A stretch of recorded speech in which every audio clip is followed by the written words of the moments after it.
Hello everyone, welcome back to another reaction video. Today we got another Moth Mancha video because I like the first one so much with the Mongolian death worm. We got the Chimera now, explaining the myth of the Chimera.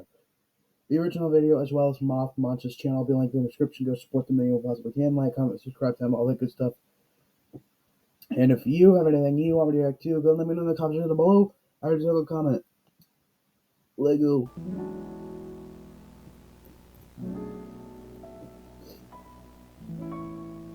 Howdy! Welcome back to Cryptic Creatures, the show where Hello. I give you the inside scoop on the details of a specific creature from folklore, mythology, cryptozoology, or literature.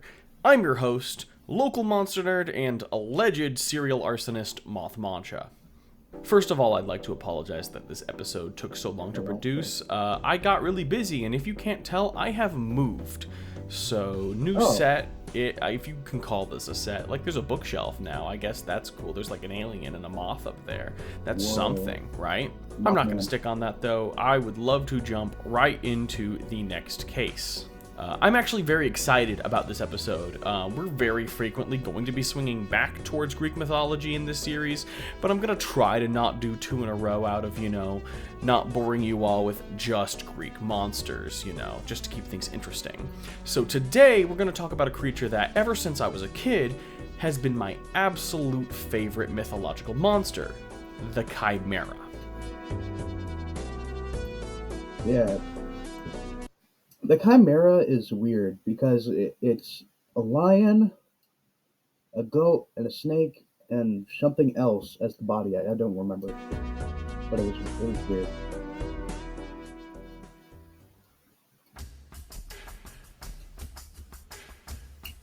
Badland World 2. Now, I don't know what it is about the Chimera, but I've always found it to be really, really fascinating. Back in my earliest days of doing art and drawing fake Pokemon in middle school, my very first fire starters I ever drew were inspired by the Chimera and the Manticore, which is another mythological lion monster we'll cover in a later episode. It's at this point in the script that I'd like to extend a very merry you to Yahoo Mail.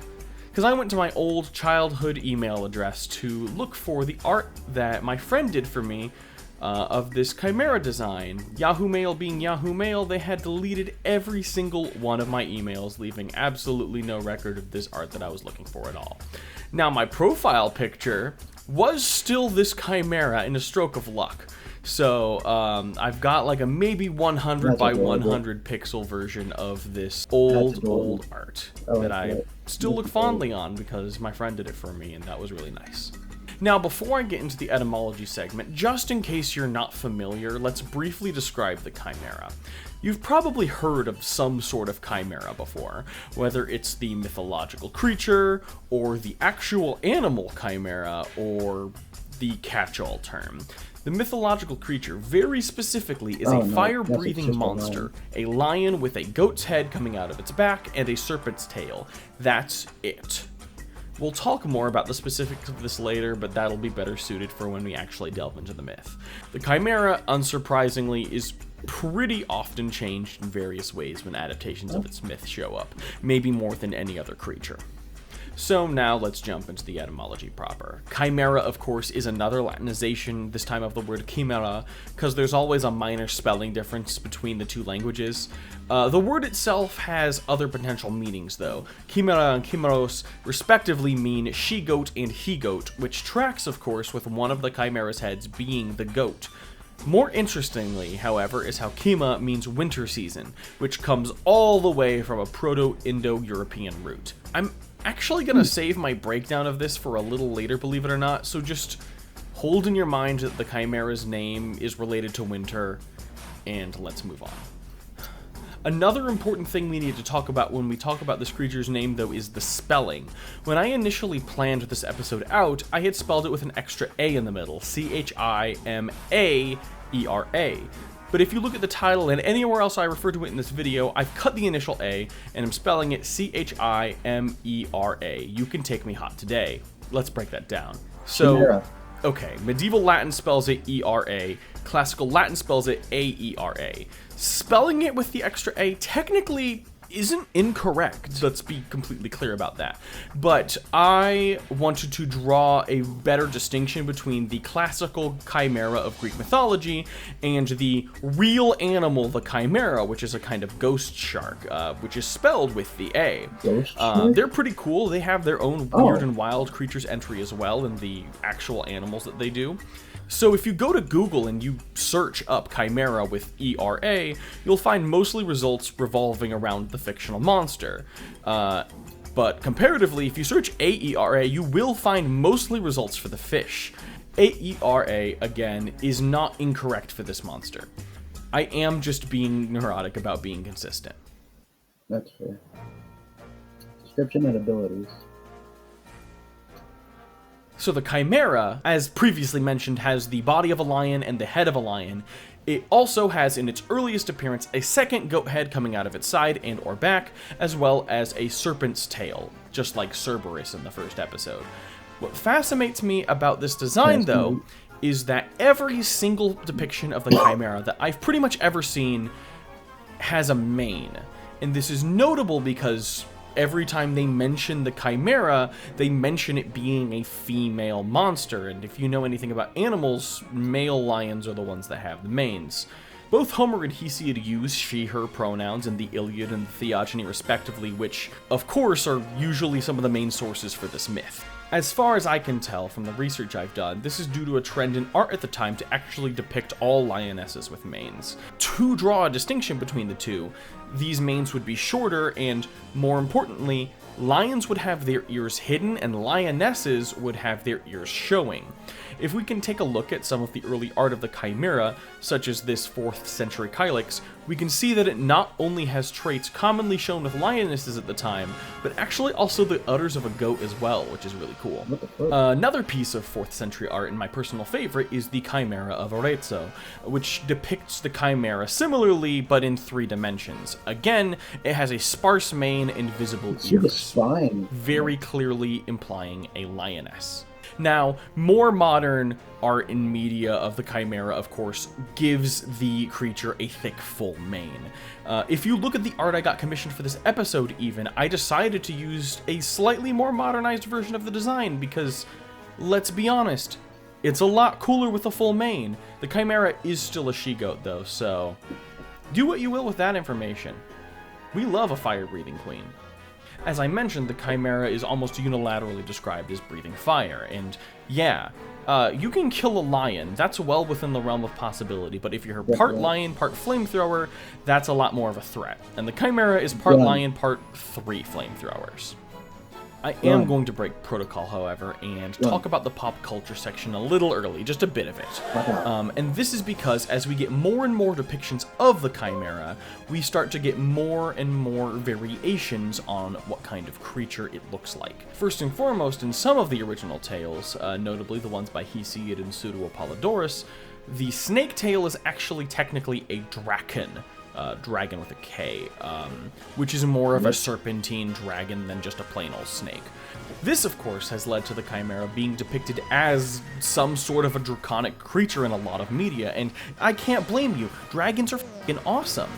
And the chimera being a fire-breathing creature, of course, definitely influenced this shift, because dragons are also very notable fire-breathing creatures. Another thing you may notice is that a lot of modern chimeras have dragon wings, so that means unless you can breathe underwater or go into space safely, there's pretty much nowhere on the planet you're safe from this creature, unless the sea has some kind of lionfish, sea serpent, Capricorn hybrid. Some versions of the chimera actually do swap some of the body parts around. The Dungeons & Dragons chimera, which is CR6, has dragon wings and a draconic tail, like literally the kind of tail a dragon would have. And replacing the original serpent's tail is a 3rd dragon's head also sticking out of its back, like the goat head. And this is a cool concept as well. It keeps the general 3-headed vibe, and it has all of the parts that we're looking for, but they then make the dragon the only head that can spit fire, and I'm gonna level with you, I think that's a little cheap. It's a lot cooler when it's the lion because that's less expected. Or the goat, let's be perfectly honest. And again, if you're familiar with this creature, you'll know a lot of interpretations like the dragon head. Yeah, it's pretty cool. I'd like some dragon head. What? You can't say that. I'd like a dragon head myself, you know? Breathe fire on people and stuff. Anyways, the waters get even muddier from there. What do you think that's like? You know, having another head just on you. Like any part of your body, just replace head. It's a head now. Like, can you imagine that? Like, that would be so weird. You know, would you be able to hear its thoughts? Would it be able to talk to you? Would you be the only one to be able to hear it? Like, that would be so weird, though. Wrath of the Titans Chimera has two heads that breathe fire in tandem, but only kind of represent a lion and kind of a goat. In God of War 3, they do some Zaphod Beeblebrock shit and hide the lion head under the goat head on the creature's stomach. Oh, and the Final Fantasy games have a ton of different depictions. Chimeras are usually some sort of strong overworld monster in these games, and we have Final Fantasy V's depiction, which has the dragon head and the snake head. And then in Final Fantasy VIII, we have this wheel of heads, and then in Final Fantasy X, we have whatever this is. What the fuck? And then there's Full Metal Alchemist, where they decided to get really bold and make a chimera that was half dog, half human girl.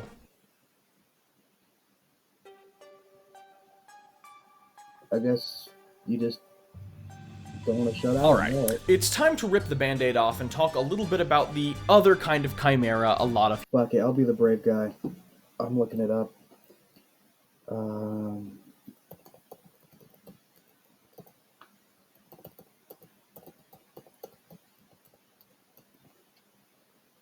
Alright, let's look at this. Look at this. Oh, that thing?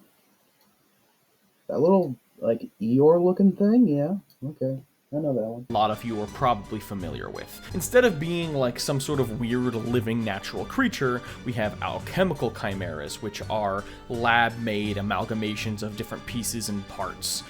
Ultimately, chimera has come to mean just a mix of different pieces and parts, given that the mythological chimera is technically just a mix of different pieces and parts. Despite this not being the mythological chimera, I can't not talk about it, because these are very explicitly inspired by the Greek creature. Typically, alchemical chimeras are an example of science taken to the extreme, science gone wrong. I'm certainly not familiar with a series that goes, yeah, chimeras are super cool and not f***ed up and unethical in any way, shape, or form. I could be wrong here, but that's definitely the vibe I pick up. Full Metal Alchemist, like I mentioned earlier, actually has two kinds of chimeras. It has the normal ones that you would expect, which are combinations of different beasts, like this Greek-inspired one, as well as horrible animal-human mixes done through terrible alchemy. The chimera I joked about earlier, if you're not familiar, is Nina Tucker, the source of a lot of collective anime trauma. Her dad, this asshole, alchemically combines her and their pet dog together in a notoriously heart-wrenching scene. Other, less sad human chimeras also exist in this series, and they use their powers for primarily evil. At some point, it's honestly hard to determine where the concept of the chimera ends, and when you just have two animals that are mixed together. Mythology doesn't help this either. We have the griffin, the sphinx, the hippocampus, the periton, the manticore, and many, many, many, many other monsters that are just two animals smashed together in a blender. The Avatar series, the good one with the airbending, features almost exclusively these animal hybrids, and the distinction I've decided to kind of draw here is, are they called chimeras in universe or not?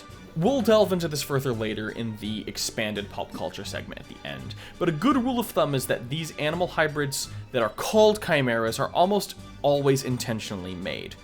That's not to say that all man-made hybrids are chimeras as well, because sometimes they're mutants, like in Teenage Mutant Ninja Turtles and Crash Bandicoot, or like in Avatar, they're just a weird, natural fauna.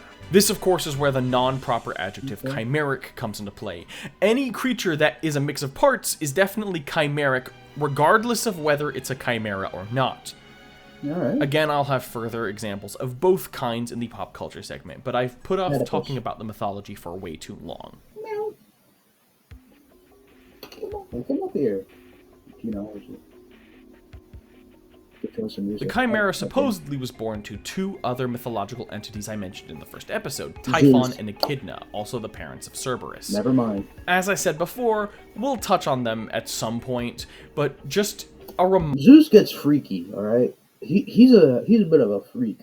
reminder that Typhon and Echidna are well known for being the prolific parents to a large number of these monsters. A lot of these monsters are also chimeric in nature. Cerberus, the Hydra, and Typhon himself all are serpentine in some nature, and the Nemean lion and the Sphinx are all leonids, which means that the Chimera is the perfect mix of these traits with a little goat thrown in as a treat. Interestingly enough, from my understanding, the Chimera is also the single monster that is most consistently stated to be the offspring of Typhon and Echidna. Every author of mythology cites a slightly different list of children, and the Chimera is the only one to show up 4 separate times with Hesiod, Apollodorus, Homer, and Hyginus. Circling back around to the Sphinx and the Nemean lion, though, we have a weird situation that left me a little confused originally. Many sources that summarize all of this information on the internet state that the Sphinx and the Nemean lion are stated to be the offspring of the Chimera and her brother Orthrus, because it's Greek mythology, of course they are. The issue, however, is when I went to check the sources on this claim that there was so much incest, bro, in the fucking Greek mythology world. Especially with Zeus. Zeus specifically does not care who you are. If you're good looking, he will take you and he will do his thing. That the Chimera sired the Sphinx and the Nemean lion, which are sometimes also attributed to Typhon and Echidna. I was sent to Hesiod's Theogony, which is awesome. I've already used that source a bunch. It's great. In fact, I had already read this section because the Chimera is mentioned just after Cerberus and the Hydra. But when I went to the Perseus Digital Library translation, which is the one I'd been using up to this point, and I checked the cited line of the poem, "She was the mother of Chimera who breathed raging fire, a creature fearful, great, swift-footed and strong, who had 3 heads, one of a grim-eyed lion, another of a goat, and another of a snake, a fierce dragon. In her forepart she was a lion, in her hinder part a dragon, and in her middle a goat, breathing forth a fearful blast of blazing fire. Her did Pegasus and noble Bellerophon slay, but Echidna was subject in love to Orthus, and brought forth the deadly Sphinx, which destroyed the Cadmeans, and the Nemean lion, which Hera, the good wife of Zeus, brought up and made to haunt the hills of Nemea, a plague to man." Did you catch that? Despite being told that the Theogony is the source for the Chimera siring the Sphinx and the Nemean lion, what we just read clearly said that it was the offspring of Echidna and Orthrus, which is even weirder of a relationship. Orthrus, at the very least, is consistently cited as the father. However, I did some further digging and found a different translation of the Theogony that reads differently. "And every exhalation was a breath of pure flame. Pegasus did her in, and noble Bellerophon. She was the mother of Sphinx, the deadly destroyer of Cadmus' descendants after mating with Orthus, and of the Nemean lion, that Zeus's dutiful wife Hera raised, to roam and ravage Nemea's hills." The footnote at "she was the mother of Sphinx" cites that she is probably the Chimera, but it could be Echidna. This actually belays a lot of my fears that a bunch of websites are straight up wrong, because translating is not an easy task, especially when it comes to poetry. It's very easy to come to very different conclusions based on the way you decide to focus on a translation. Focusing on meter, meaning, or a blend of both can yield wildly different translations. I'm just happy I found a translation that supports the information I found. The lesson to take from this is, first of all, use multiple sources, and secondly, just because a source is cited doesn't make a source inherently right. Always do some extra research if you're not sure. That means from now on, I'm going to be making sure I'm citing the specific translations I am using of a source, provided a translator is provided. I had to dig to find ML West's name because the first copy I found of the text didn't credit him at all. It took like half an hour. I checked some other translations too in regards to the mother of the Sphinx. Christopher Kelk directly says Echidna. Richard Caldwell and Stanley Lombardo just say she and don't elaborate on it, which is likely a source of a lot of this confusion. I personally would read she to mean the Chimera, as the paragraph above it is about the Chimera. Caldwell does add a footnote that also says it's ambiguous, however, so ultimately I'll leave that up to you to decide.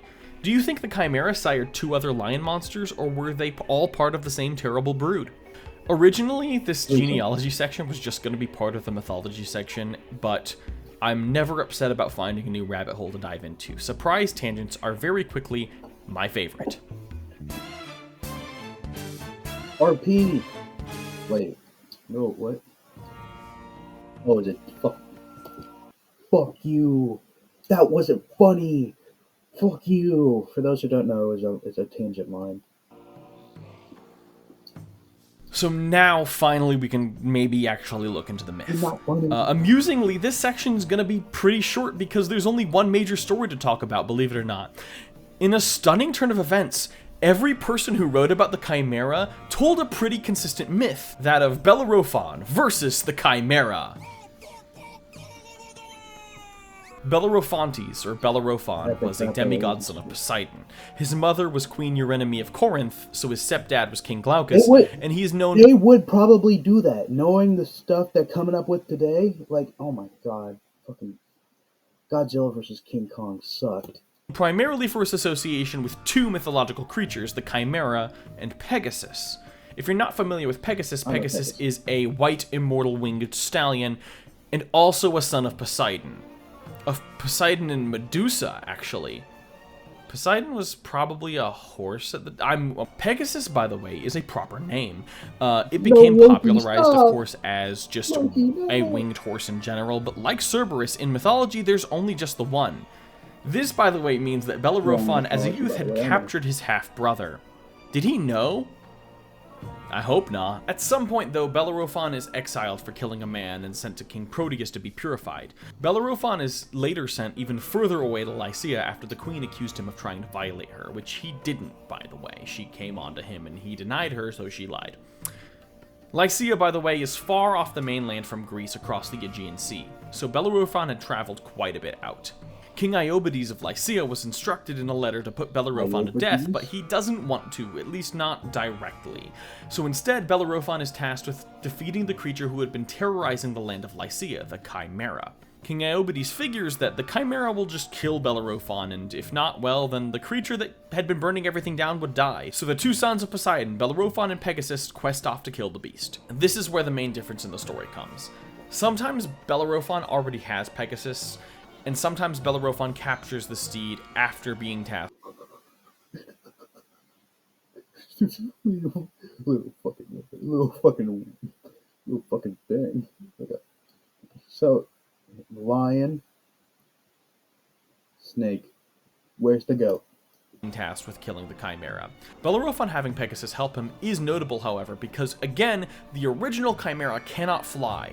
So part of what lets Bellerophon successfully slay the beast is the fact that he's able to fly over it and shoot arrows at it.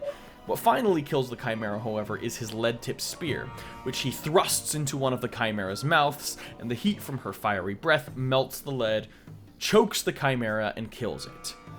So apparently its lungs are connected to only one of the heads? Interesting. Oh no. Now, the Chimera can potentially represent a number of things. At the beginning of the episode, I mentioned that Chima means winter season. The Chimera being associated with winter is less an association of cold and more of an association with destruction. The winter is often, especially at this time, seen as a time of destruction. The Chimera, which roamed Lycia burning everything it could, certainly was a very destructive beast. However, a more notable rationalization for the Chimera is the aptly named Mount Chimera. To fill in some blanks for you, Lycia is located in modern-day Turkey. In Turkey, there was a town called Olympos, with an O, not a U. Olympos is, of course, named after the nearby Mount Olympos, which is named after Mount Olympus. On Mount Olympos is a place that is called both Burning Rock and Mount Chimera, which is a place on the mountain where methane gas escapes into the air and burns. This is actually a tourist attraction now, so you can go to Mount Chimera after dark and, I don't know, roast up some hot dogs or something. This is likely the birthplace of the entire myth. A mountain that's been burning for thousands of years is already a pretty enticing story to tell, made even cooler when elevated to an allegorical fire-breathing monster. Did he just like flash on the Oracle screen for a second? fire-breathing monster.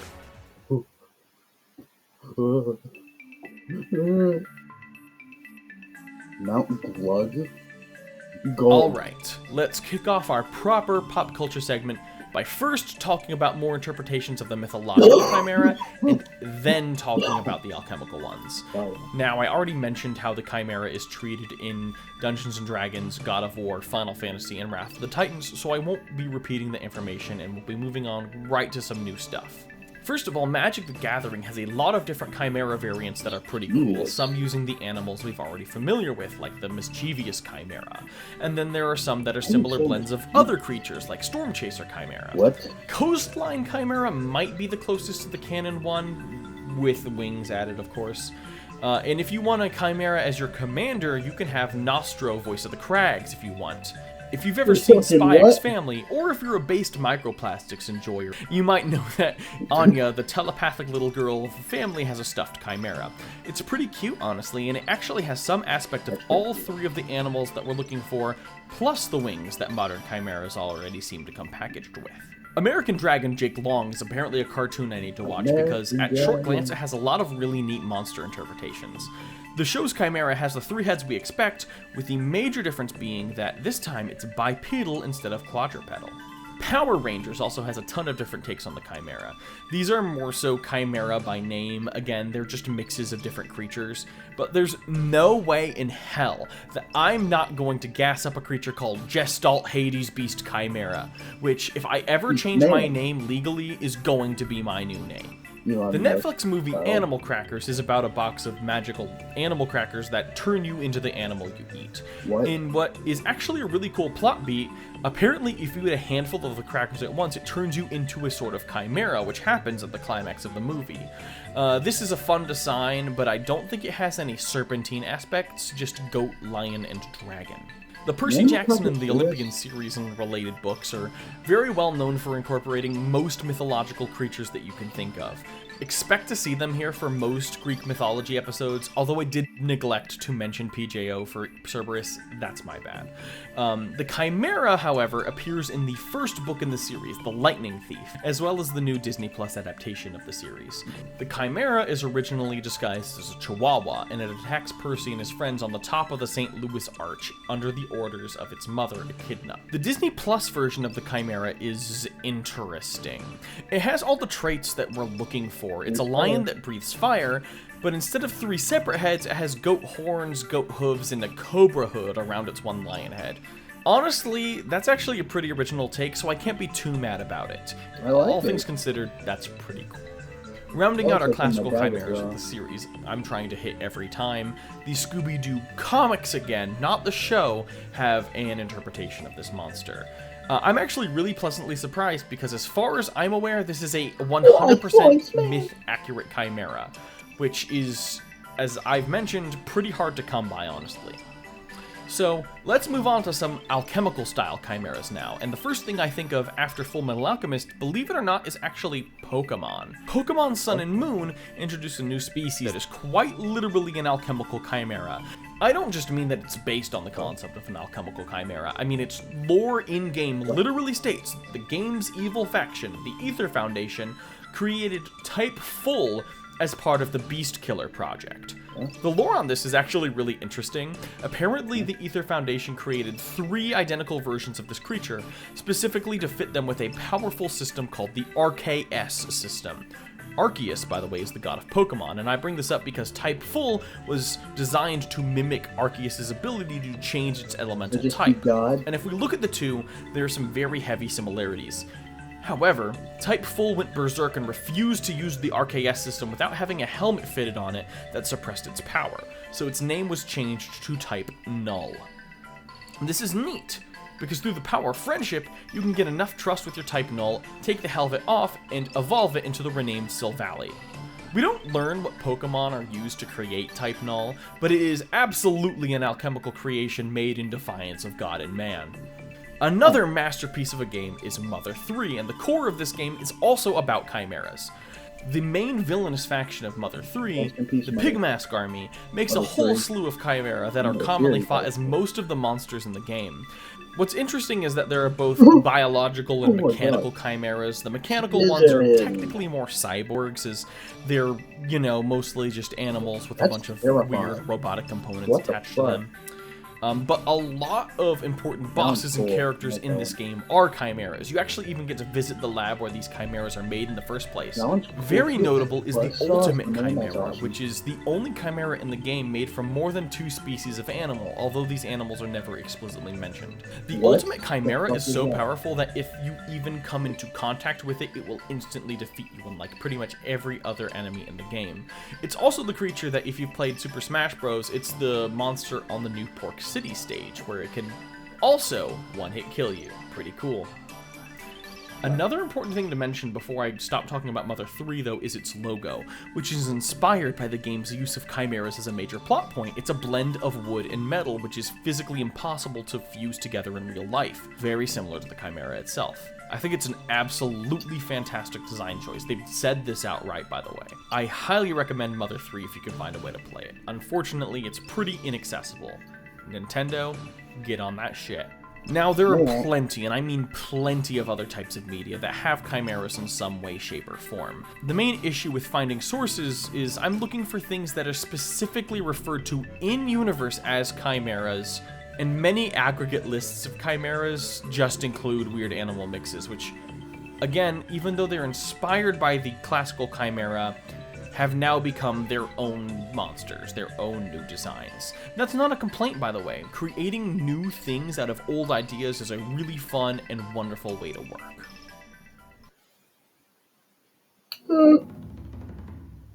Genetic?